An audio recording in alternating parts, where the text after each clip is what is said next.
All right, welcome everybody to our fourth West Seattle Bridge Community Task Force meeting, coming to you live from my kitchen table where I'm wearing a sweatshirt in July. But that I won't take up my whining with any time for this call. So a quick bit of housekeeping before turning it over to our co-chairs. Today, as I described earlier, we're going to explore the far reaches of this WebEx technology. So we ask for patience and grace. But in an effort to try and have more time for direct conversation and dialogue, we're going to try, we are going to successfully have breakout groups for discussions. And the way that that is going to work is that people will receive a link to their specific breakout group via email. And we will leave this link. We will use that new link for our breakout group, and we will depart that breakout group and return through this link that we are all at right now. And I know that we can all do this, and we will all do it together. And I fully acknowledge that it's not as smooth or as easy as some other platforms make this. So thank you, and I'm keenly and acutely aware of that fact. So we will work through that with all of you, and if we are able to pull it off, I think it will be a wonderful addition to our ability to have these discussions in more intimate and thoughtful and interactive ways. And so with that, I will now turn it over to our co-chairs, where Paulina is going to talk about the working agreements, and Mayor Nichols is going to introduce some new faces who are joining us this afternoon. Thank you, Michael. I'll kick off with the introductions of Katie Garrow. Katie, welcome. I saw you on here a moment ago.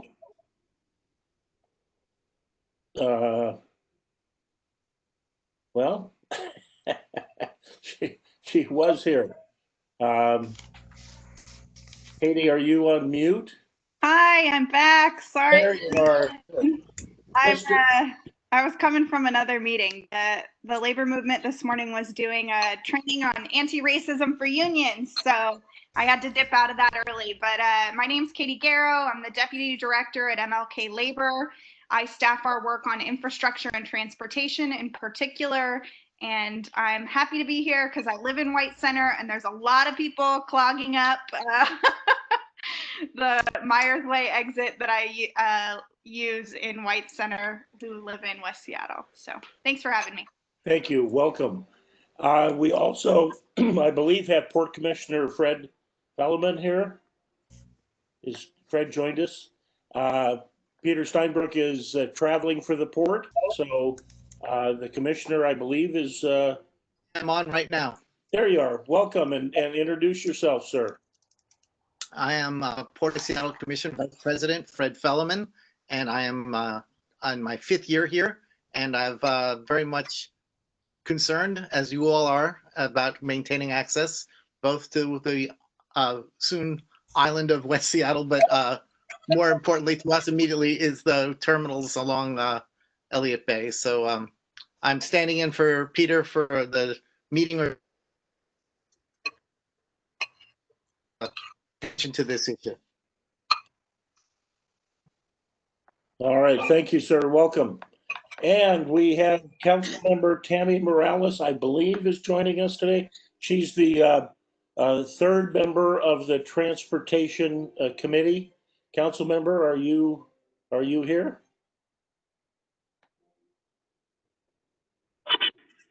I don't see her yet. Okay. Anyway, we really appreciate the engagement of our council members, and hopes that she gets a chance to join us for our number 1 item on the agenda, which will be the breakout, where we get to talk to one another in more depth. So with that, Paulina. Yes. Hello, everyone. Thank you so much for being with us again today in our 4th meeting. I want to make sure that all the new people feel welcome. We have been receiving some of your feedback and the forms that we have sent, the reflection forms, and I do want to take some time to thank you for those recommendations. We're trying something different today because we're listening to what you're saying and the need to be talking to each other and hear from each other's ideas and recommendations. So bear with us as we're planning something new, breaking into rooms, and all excited to have more in-depth conversations.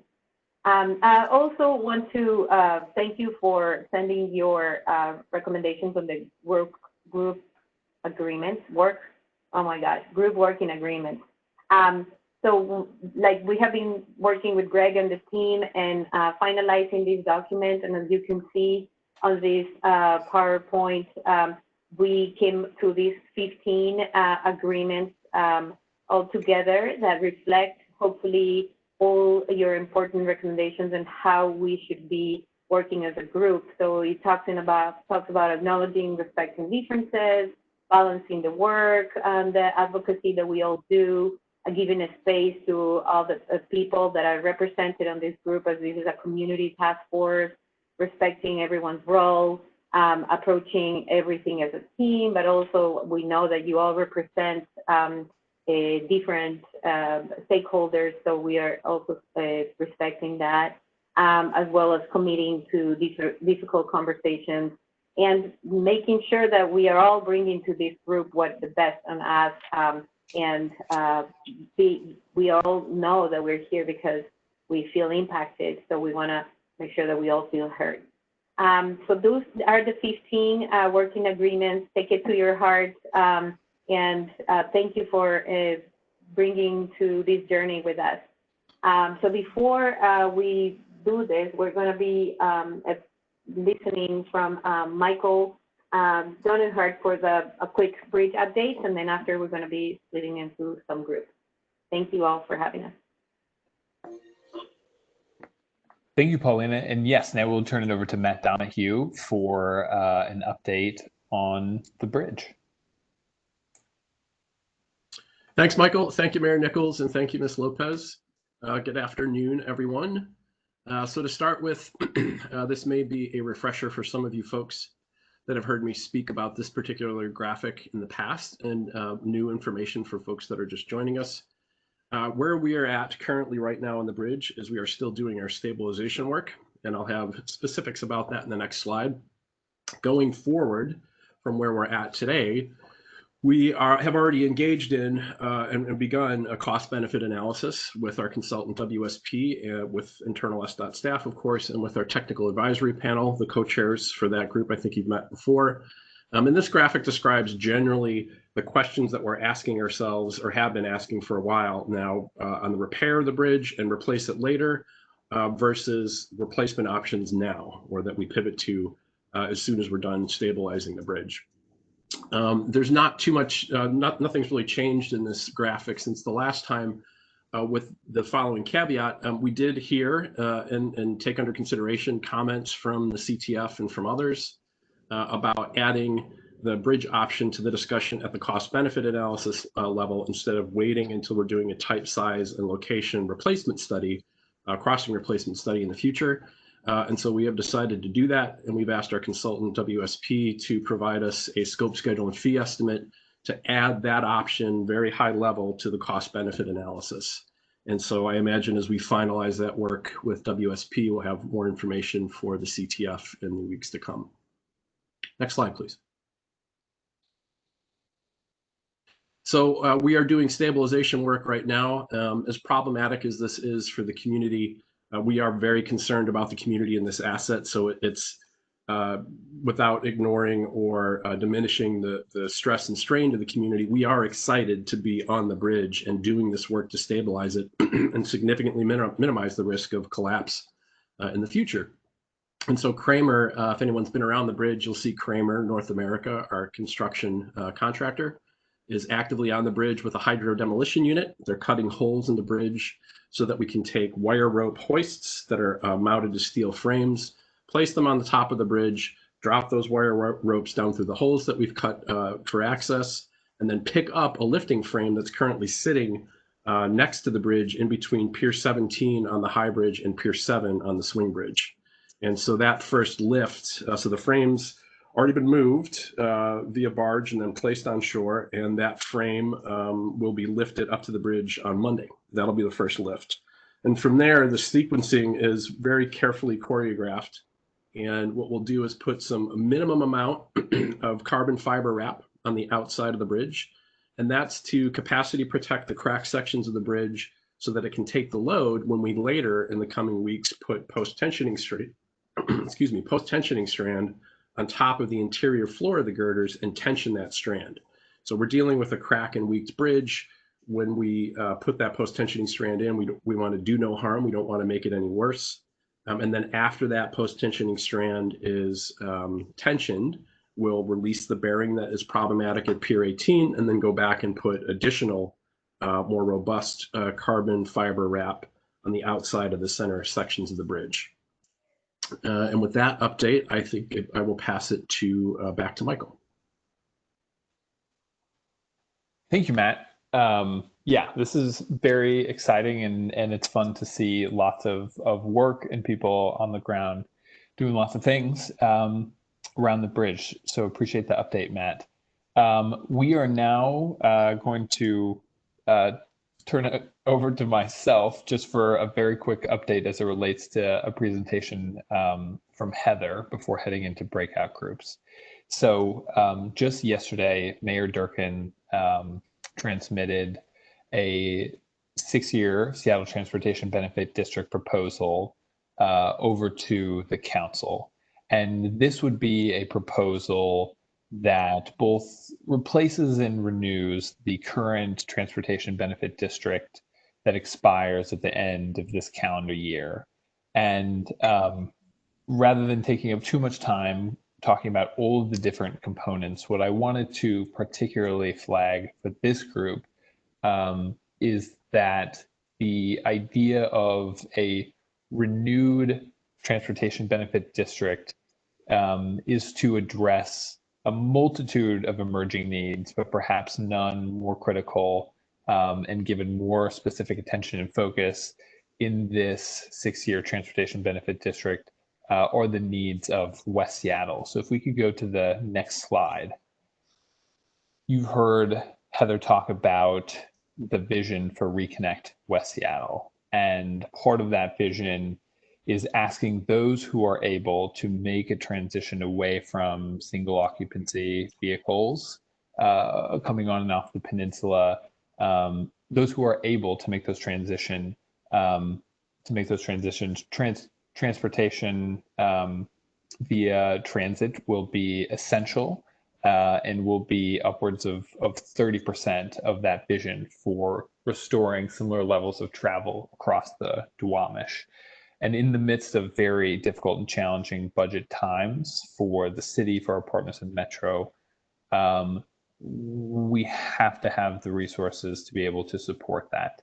And the 6-year Seattle Transportation Benefit District introduced yesterday, if passed by voters in November, will be a critical level of support to make that vision a reality. And so I just wanted to make that linkage for folks, particularly as we are preparing to launch all of the Reconnect West Seattle materials this week.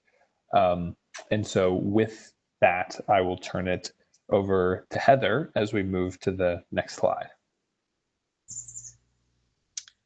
Hi, everyone. It's good to be with you again. This, much like Matt's graphic, is something that you've all seen before. And so you may recall that Reconnect West Seattle is our effort to help improve mobility and keep the mobility for West Seattle and the Duwamish Valley at the same level it was before the High Bridge was closed. But in order to do that, we SDOT need to make some improvements, and all of us who live in West Seattle and the Duwamish Valley may need to make some changes in the way that we are getting around. So SDOT have collected all of the ideas, and we've developed those initial proposals on Friday. We are going to make available all of those proposals for public input. And we want to hear from everybody what they think about those things, which projects are the most important. We'll take that feedback, revise it, and then identify those final prioritized projects. Once we have that all together, we'll send it back out to the community task force so that you will have an opportunity to see the what happens when you meld the transportation knowledge of the Department of Transportation along with the local knowledge of folks who are using the transportation system. And then we will start building those projects. So next slide, please. What we need from the community task force is to help generate involvement in that prioritization and survey activity.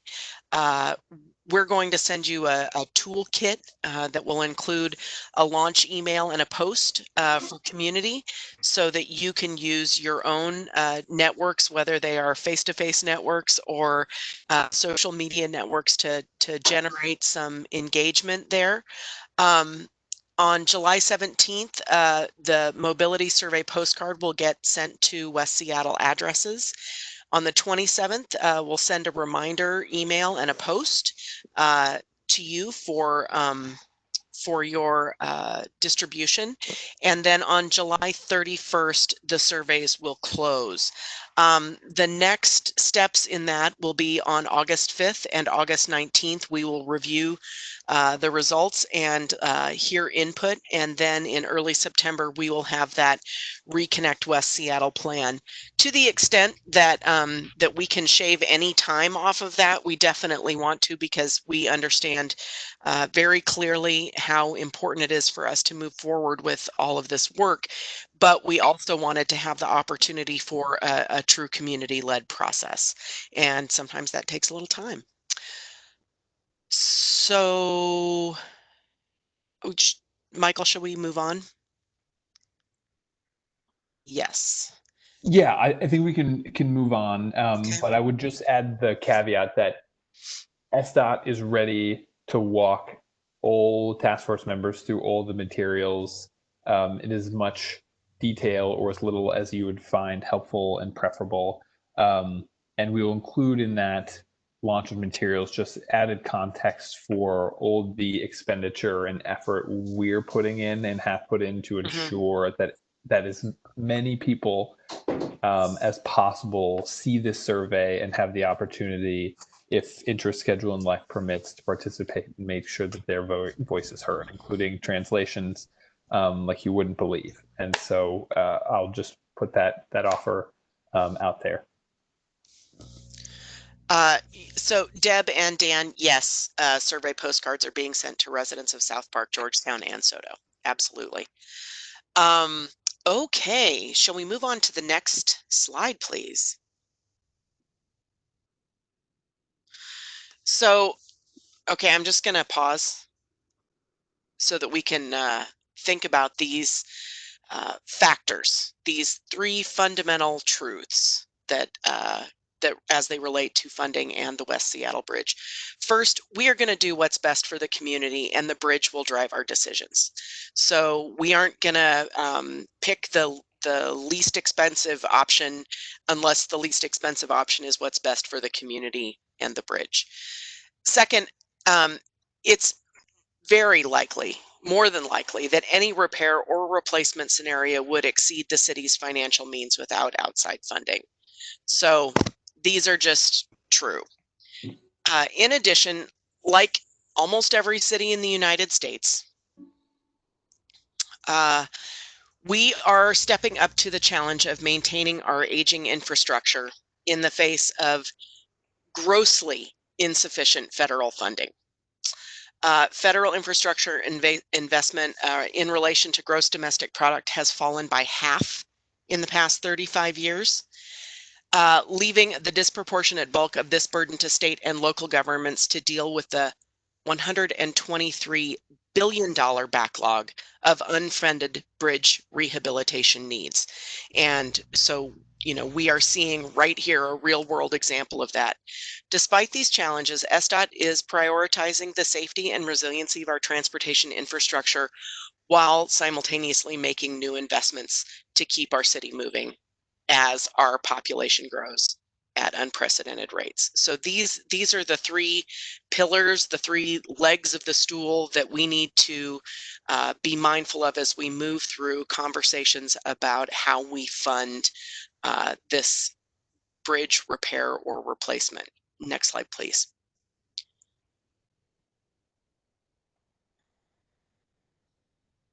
So the upcoming cost benefit analysis is going to compare repair and replacement scenarios.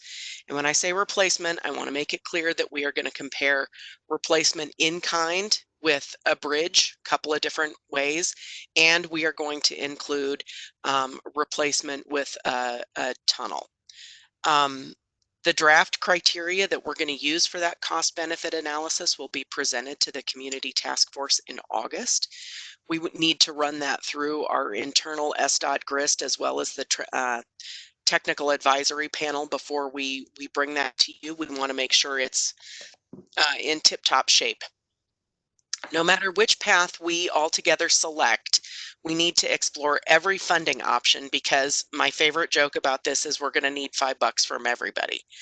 It's unlikely that any one funding option is going to be enough, so we have to pursue every funding option.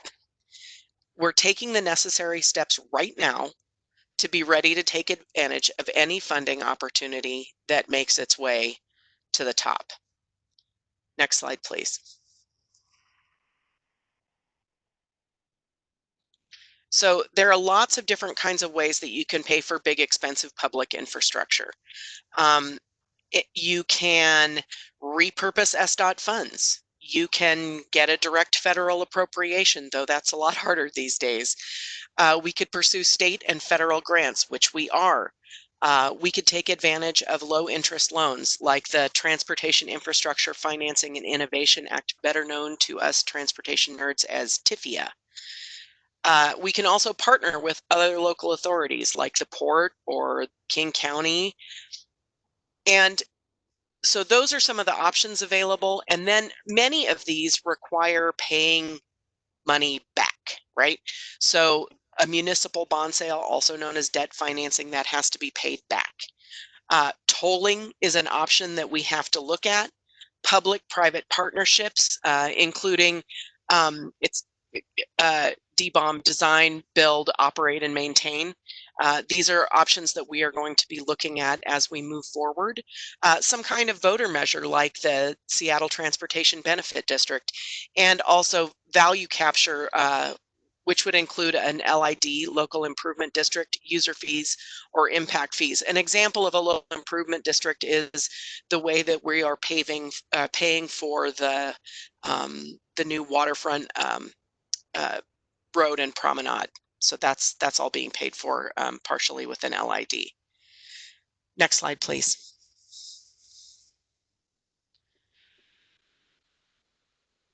Impact fees, Paulina, generally are fees that are paid by developers that pay for the impact that their development would have on the surrounding community. It's a big, interesting policy conversation that we have episodically in the transportation world and at the City Council. So the next step, in order to keep all of these options on the table, because like I said, we have to keep all the options on the table for the moment, is we need an investment grade traffic and revenue study. This is a study that is completed by a team of transportation professionals and economists who, and it could support both bond repayment and repaying a TIFIA loan. There aren't very many consultants who do that kind of work. It's a pretty small community. It takes about 18 months to complete. We're going to release an RFQ in July, so that's this month. We're going to check in with the task force throughout the study. We'll have the consultants come out and present to you so that you see where we are. And fundamentally, the investment grade traffic and revenue study is going to help us answer some really important questions that SDOT has, but that I imagine you have too. It's going to create a travel demand model of the bridge corridors, so we'll understand what the demand for travel space is. It is going to develop and refine traffic volume projections, not just for the bridge, but for all the surrounding infrastructure. It's going to investigate tolling scenarios and related traffic diversion. So if it is the truth that when you toll a facility, some people choose not to pay the toll, and that's called diversion. And so that traffic diversion has an impact. And so this study would help us describe and understand what kind of impact that diversion would have on the rest of the system. And it would also, and this is the investment grade part, provide an analysis of the ability to use tolls to repay our debt, whether it's bonds. There is a chipper across the street. I don't know if you can hear the chipper, but we're just going to close the window there. That's some good timing. So it will conduct an analysis of the ability of tolls to repay debt, whether that debt is from bonds or the TIFIA loan. Okay, I think we're ready to move on to the next thing. Very good. Thank you, Heather. So our next thing is an experiment. We are assured that the technology exists to do this. But we haven't necessarily tested it live with the task force. So we are going to break into two groups. The purpose of those groups is not to take in information from SDOT staff, but for each of us in the task force to be able to share with one another what our concerns, what our issues, what we're hoping will happen as we continue this process. And so, Michael, are you going to tell us how we achieve this technological nirvana? Yes, I most certainly am. I'm going to try. So everyone should have received a calendar invite that will take you to the group that you are in, that you are assigned to. And to do that, that would mean departing from this current link and going into that link. However, before people hang up here and meet us in your assigned group, Group A or Group B, if there is not a calendar invite for you for some reason, please reference the Q&A section, which also pops up if you open the chat box window, where Bill has posted a link to the different groups. And so if you look up on the screen, it tells you which group you're in. And so please copy the appropriate link so that you have it and can paste it and then click on it in the off chance that you did not get the calendar invite for that, or if there's a challenge with that calendar invitation. And so again, we're going to depart here through the calendar, the link that should be on your calendar for the breakout group. And if not, it's in the Q&A. We will go into those breakout groups where we will have time for the co-chairs to lead somewhat unstructured conversations for a full hour. And then we will come back to here, and to come back, I mean, you will then click on the original link that we all used to join this initial conversation for a readout through that. And once we're in our breakout groups, the co-chairs will work with you to also identify who will be the people who report back to the rest of the group, sort of a recap of the conversation had. And SDOT staff will be present simply for the purposes of taking notes and endeavoring to assist with with tech challenges. And I'm seeing people ask questions about who sent the link. Bill, could we please also, since Q&A is a little bit hard to access for everyone, can we just also chat the links into the chat box? And I have an email from WebEx that seems to be my way of getting into it. So you might take a look there. I have to say, hopefully we get a screenshot of this because the expressions on people's faces describing that really wonderful. Yes, and I apologize that this is not as simple. And just for additional context, to the extent that it's mental health for anybody other than me, WebEx is the designated platform for the city, and so there are other platforms that start with a Z and end with and others that make this a whole lot easier. But those are not at this moment in time available to us. WebEx does not yet, though it will in the fall, we've been told, have the ability to, within a meeting, then go into breakout groups. But we are in the stone age here of the WebEx breakout group. Regardless of the next couple of minutes, I want to thank the staff for the work that they have done in the last 2 weeks to try to make this happen for us. They've worked very hard. And if the technology fails, it is not their failure. It is technology's failure. All right. So reconvene in about a minute, hopefully, or two. Yes, we'll see you all on the other side. All right. Thank you. And just a reminder, after we're done, we come back to the prior WebEx, okay? Right. So copy those links just in case.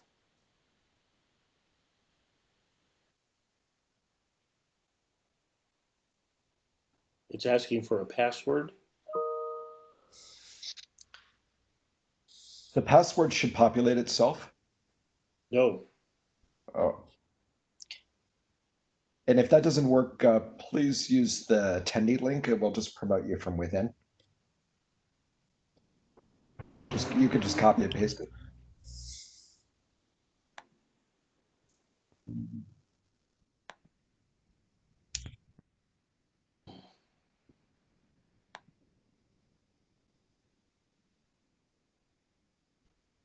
Bill, mind saying that the event hasn't started? Yes, because I need to go there, but I need to pass this off to Ellie first. Okay. So we're just copying the HTTPS link to the end and just pasting it into our browser. Yes, you could do that. Okay, because I didn't get anything on the calendar. Sorry, this is Peter Goldman. I just tried and it put me into somewhere. I'll try again.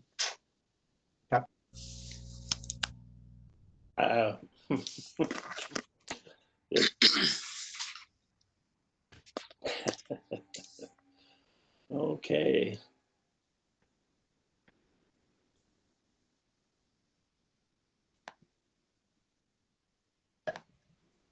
Does run another web browser mean open up something other than Safari?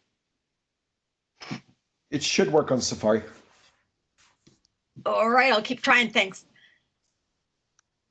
I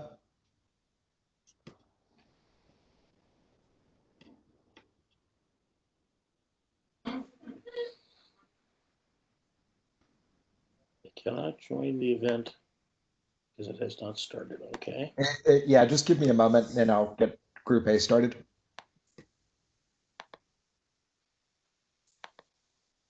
Interesting. I can't enter anything.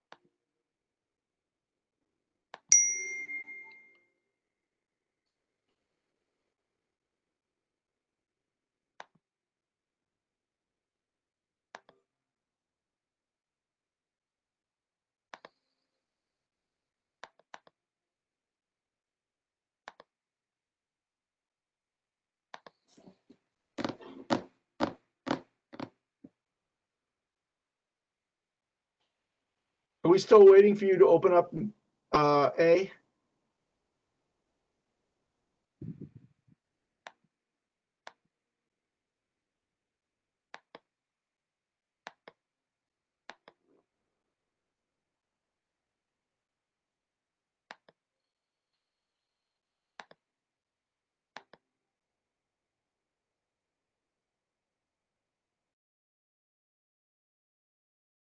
Peter, I think we are still waiting for him to get that one here. I can see that Bill's still here as the host, and I think he has to transfer those duties to someone else. I am not yet able to get into Group A either. So as long as you and I stay together, we will we will get there. And look, now we've got Ellie as the host here. So if everybody can go ahead, take a deep breath. Let's get Bill a moment, and then we'll go try our other link.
And if anyone else is having problems, I'm having problems too. So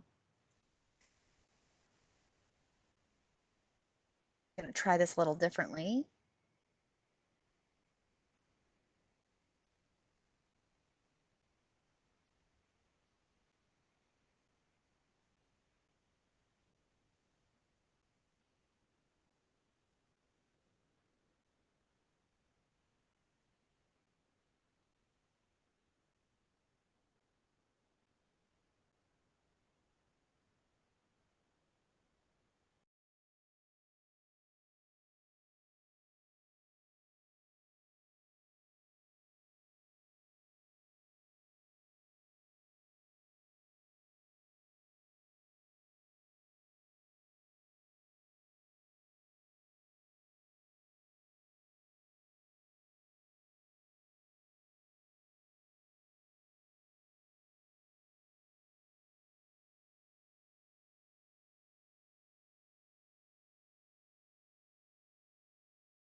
Is anyone left in the original group?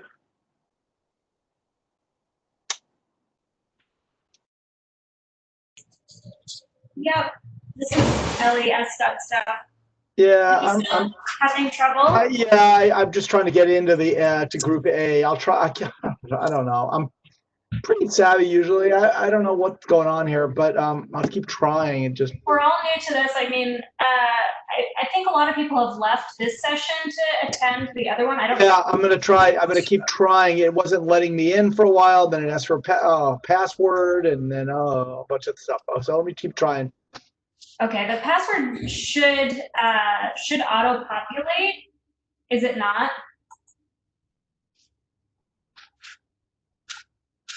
Sorry, I think you're muted, Peter.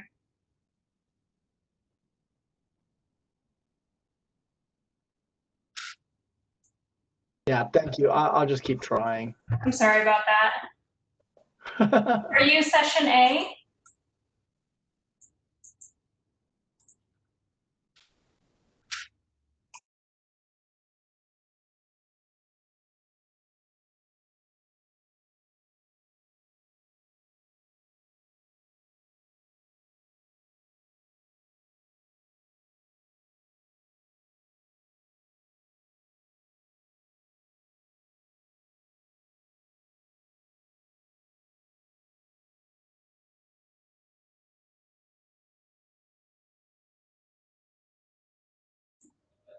Is that the same link that you've tried, Peter?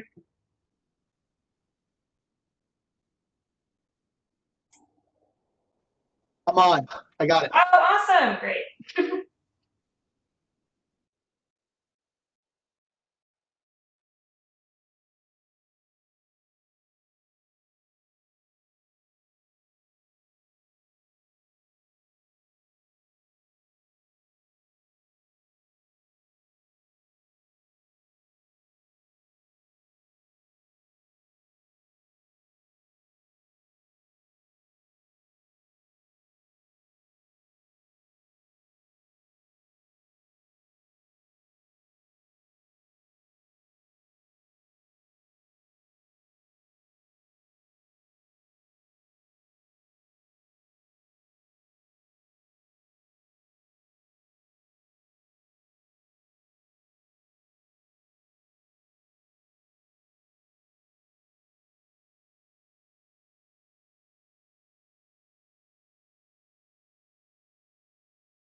Bill?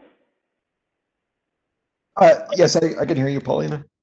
Oh, no, I just gave my group 5-minute break, but I wasn't able to adjourn, so I feel bad to everyone that I couldn't thank them. But I will do that when we come back. Oh, okay. Yeah, we ended the event and recorded the entire chat. Okay, got it. Thank you. Are we back in the main event now? Yeah, we're back in Okay. the main. Okay. Thanks.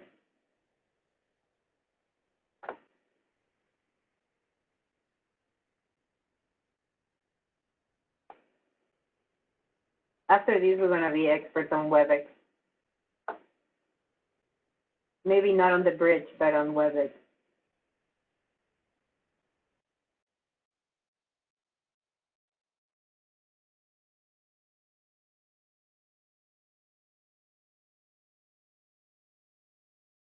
Well, hello, Paulina. Hi, Greg. Are we the only ones who are coming back? Oh, we have already like 30 people, 40. Oh, wonderful. Good, good. Yeah, How did your session go? we managed to do the subgroups. Yay! Yeah. Thank you, technical experts. It was great. I would say very great idea. We did this to connect, to hear from each other, and I look forward to doing more of this because that's a good opportunity to. Yes, our conversation was very different than the larger meetings. Absolutely, yeah. So that will be back. I gave a 5-minute break, which people should be coming back soon. Good. You didn't give a break to your group, Greg? You were tough. What's that? You didn't give a break to your group? No, I didn't. Was I supposed to? No, that I was just, I needed to have a little break, so. Oh, no, and people didn't seem, I mean, they wanted to engage, Continue. so that was good. I had a hard time getting in to it, and I ended up going in as an attendee, so I could watch the first 5 minutes, but I couldn't say anything, and nobody knew I was there until Oh, wow. someone in control did the whatever it is to do. Gotcha. Okay, so Bill, how do we feel about the coming back? It looks like we have majority back. It looks like most folks are back, and if anyone, any members are in the attendee group, just send me I'm looking for you, but send me a quick message if I'm missing you, and I'll promote you into the main conversation.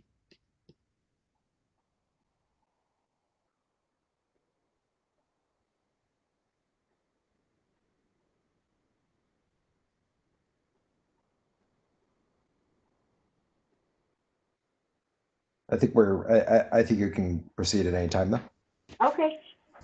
Well, to Group A, I didn't mean to just leave so abruptly. I just wanted you guys to have a 3-4 minute break before we come in, but it was super helpful to be with more directly talking to you, and I think it's great to be able to do breakout sessions to know each other better and to learn where we're coming from as we're moving forward. So thank you for your participation and your great ideas and comments, which David will be sharing in a few minutes as we are hearing from each other's group. Did you want to add something, Greg? Just our conversation in Group B was terrific. The ability to have actual interchange was much greater than when we've had our larger meetings. So to the extent that we can work the technology more to make it a more smooth transition, I think this will be an important part of our work going forward. And Deb Barker is going to report back for our group. She actually, without having been forewarned, took notes.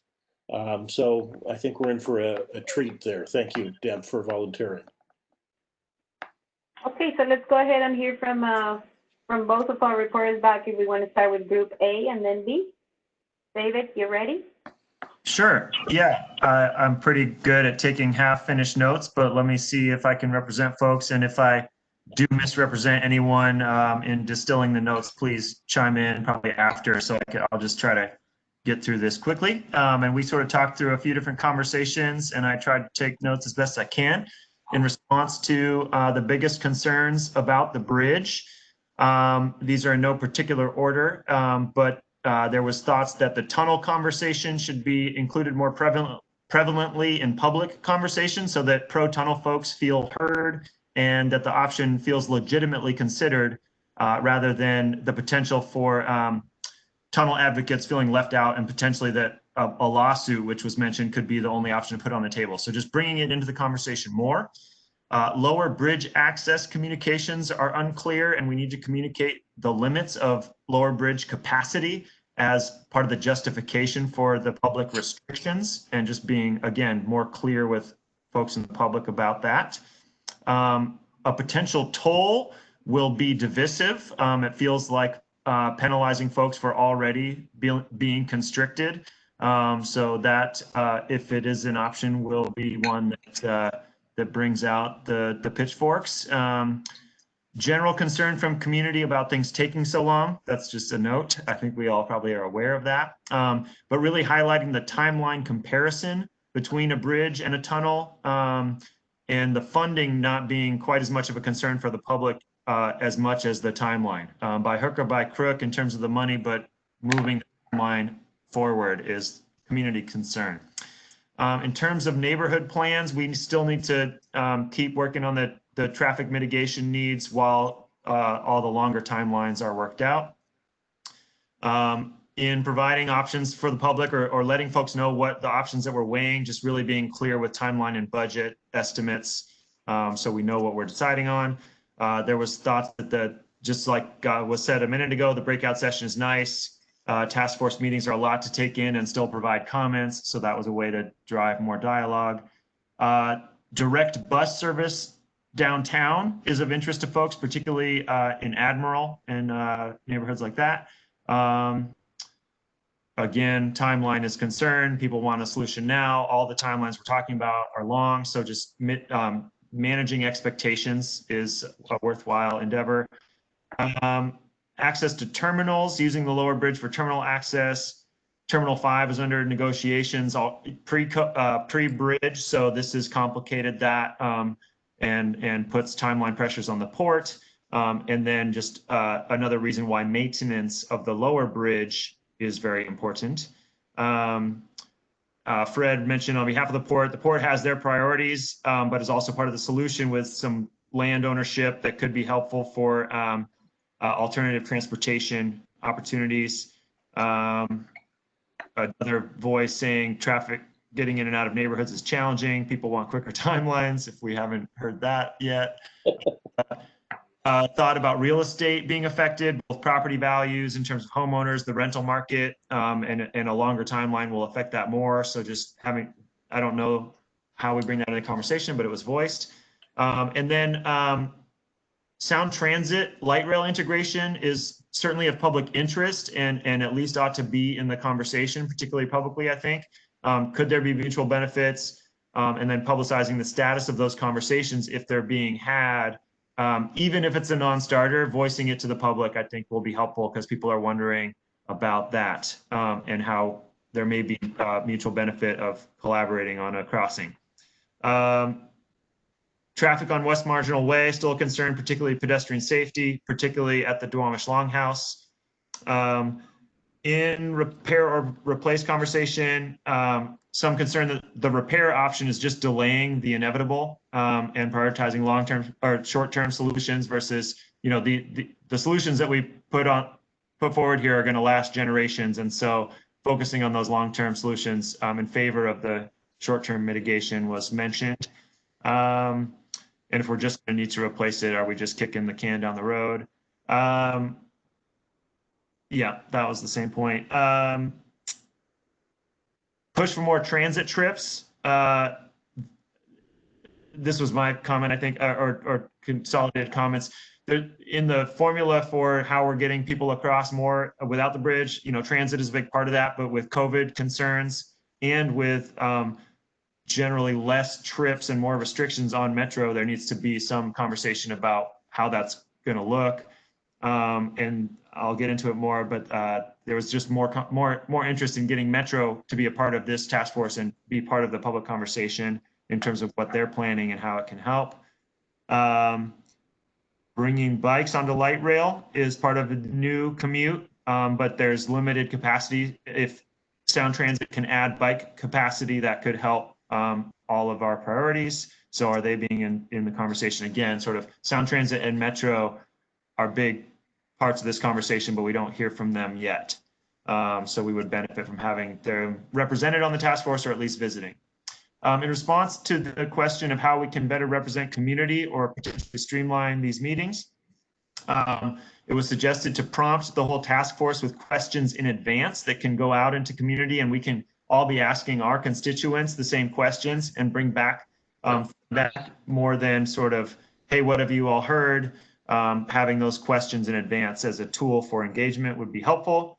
It was suggested to potentially have longer task force meetings so that we're not feeling like we're cutting things short and that we're making forward progress, affecting the broader timelines. Clarifying the deliverables and timeline for this task force more broadly and holistically, like what are we actually looking to achieve? And then there was suggestion about, in terms of streamlining the process, potentially splitting off into sub-task force groups focused on areas where we might be more expert. So either the repair and replace conversation, a bridge versus tunnel, and then if we're talking traffic mitigation, hearing the voices representing the communities that are most directly affected. I'm not in Georgetown, so I shouldn't be chiming in as much on the Georgetown convo, et cetera, for an example. And then just prioritizing the expertise we have. Making sure that we're getting out into other neighborhood meetings so that we're doing our due diligence and representing community voice and stoking the conversation in other groups. And then just sort of, again, looking at ourselves in a mirror, how can we be better as a task force? Just, again, distilling and compiling info so that we can show up better prepared and relay info back out to community. And then coordinating timelines with the SDOT blog so that we're not catching up with the public in terms of info. And if we're going to, just being clear about when the public will find out about things and when the task force will also find out, and whether that's coordinated. That was a lot in no particular order. I will stop there. And if folks have gaps to fill in or questions, I guess ask them. I'm muting myself. You did an amazing job. Thank you, David. Good work. I really appreciate it. Maybe a couple of things that I didn't hear, but you may have said it, but I was eating an apple and that distracted. There was a very strong feeling of the possibility for a split up into subgroups. If the case, some people that are very interested in the neighborhood mitigation, traffic, and the replace, repair, bridge conversation or tunnel. So I wanted to bring that up too to the report. And the idea of bringing Metro to report back and what are their efforts and possible transit. Did you mention that too? And I missed it. I would like to hear from other folks, not right now, about the notion of longer meetings. I mean, none of us are seeking longer meetings, but we're all taking time away from businesses or family.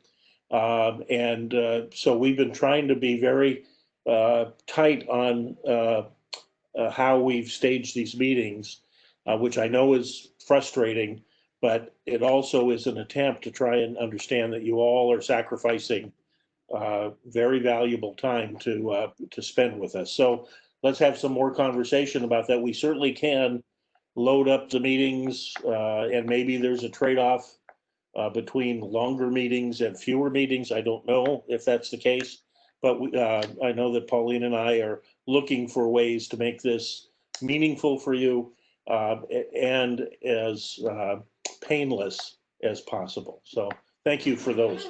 Deb, why don't you chime in with Group B? Thank you. I'm just going to start off by saying that Group B, we had double labor representatives, which was great to have, and also double elected representatives, or maybe triple if we put Mayor Nichols in there, but it was, and also Councilmember Herbold sent a rep. So great representation. I'm just going to read through what people said. First off the bat was question mark on trying to identify what the status is of motorcycles. A lot of motorcycles use the corridors, had used the bridge, now on surface streets, and so trying to identify what the status of the motorcycles is on the low bridge. Speeding in South Park, huge concerns. The volumes beyond the speeding are of quite a concern, and folks are looking to try and take action themselves. Did you know that you can go to Home Depot and get your own speed bump, but don't tell anyone? The motorcycle issue came up a couple times, but the amount of traffic in Highland Park was talked about. People are unable to maneuver out of their personal vehicle spaces, and there's a lot of maneuvering that involve having people to get out of their cars and stop traffic so that a vehicle or a waste management truck can get into and out of a roadway. So things that hadn't been anticipated are happening within the impacted neighborhoods. Heard from Sodo that really the world outside of West Seattle has not stopped, and many of our businesses are essential and they are operating.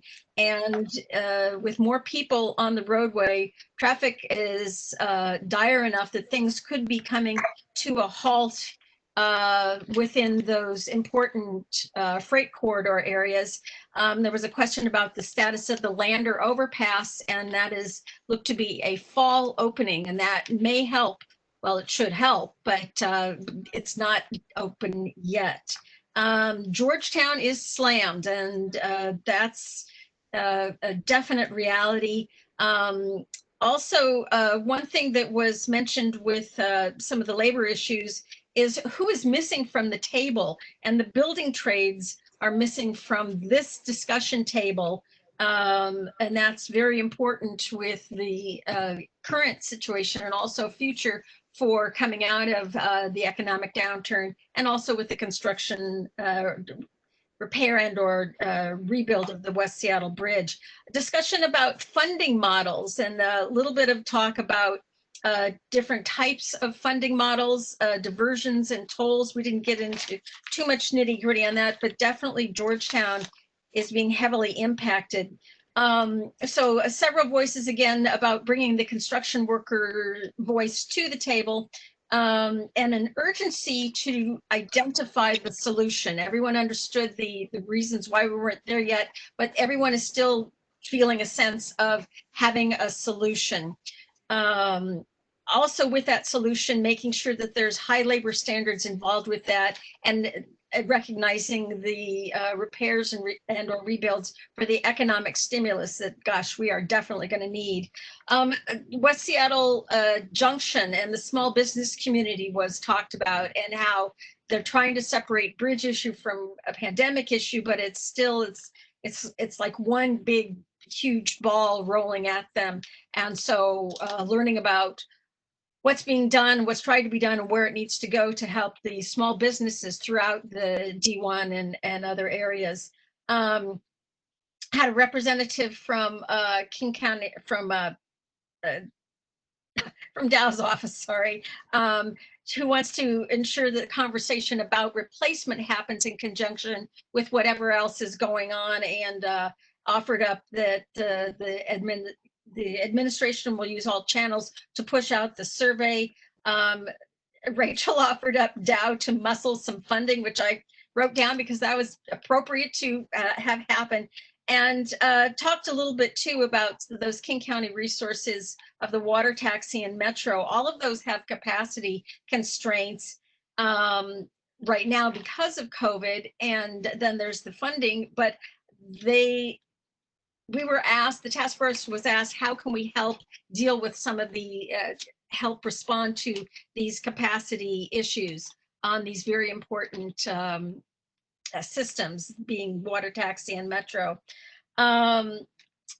We had Yasmin reporting from Washington, D.C. that they are hard at work to determine the existing that are available. Pramila Jayapal just spoke last week about the West Seattle Bridge and endorsed the moving forward bill. So they are actively looking for solutions for us, which was great to hear. We had Representative Cody noting that people are really, really eager for us to make decisions about this issue and not overthink it. She talked about the House Transportation Committee, and then Senator Wynn joined in about transparency about anything around the bridge is definitely needed, and how do we fund this thing. The transportation package, again, he mentioned, is being looked at, but the timing is critical. You've got to get into the current package discussion now about the West Seattle Bridge, because otherwise you may be several years out before this discussion opportunity comes back again. The mayor said he wanted to let everyone know that you never have all the funding in hand at the beginning, but you do need to have a plausible plan, and you need to build the trust between the jurisdictions to continue on your path to get the thing built. Lastly, we had a little bit of discussion about congestion pricing. Is it an option? Is it something that could be looked at? Mayor had been looking at it for downtown. So there was some discussion about this opportunity out here. And other discussion was that people feel that it's maybe easier to do the whole replacement at once. But whatever, if it's replacement or repair, what's important is that people need to be able to plan for their lives. And so whatever you do, you announce it as much as possible. The issue of having the low bridge accessible was huge to so many people because they could start to plan their life. The morale is suffering, and you want to try and give people hope, and or as it was also put, offer a vision on how it could be. I think I'm going to stop there because I'm out of my notes. Transparency, one voice, have everybody be on the same page. That's the end of my notes.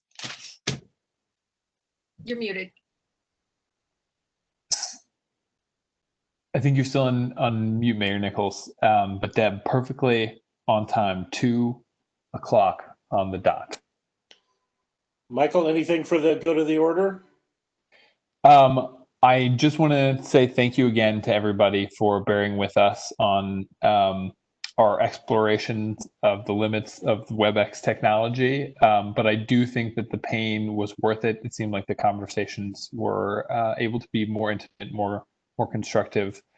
Just a quick reminder that meeting number 5 will be happening on July 22nd.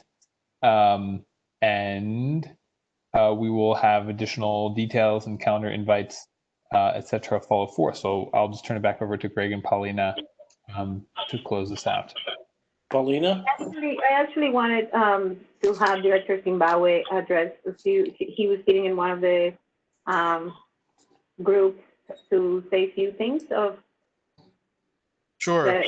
Yeah. You know, I said it to Group A, which I sat in, but I'll say it to everybody that I really appreciated hearing this feedback and getting feedback and hearing a little bit more in detail from the group that I was in about sort of how we can continue to work productively with the task force. I greatly appreciate everybody's time and effort and energy in bringing these things, and also the work of all the SDOT staff that are working to staff this group and work with community and make sure that we're communicating out and receiving information in ways that are effective for everybody.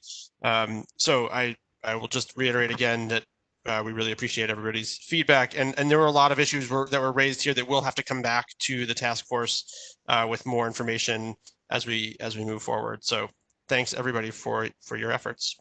And I can assure you that Pauline and I will take back the pieces that didn't get mentioned in the report back, as well as those that did, to the SDOT staff, and we will do everything we can to be responsive to those.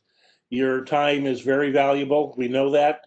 And I want to thank you very, very much for your participation in this. It's an important project for all of us, and we are going to find a solution. So thank you all. Thank you, everyone. Thanks, everybody.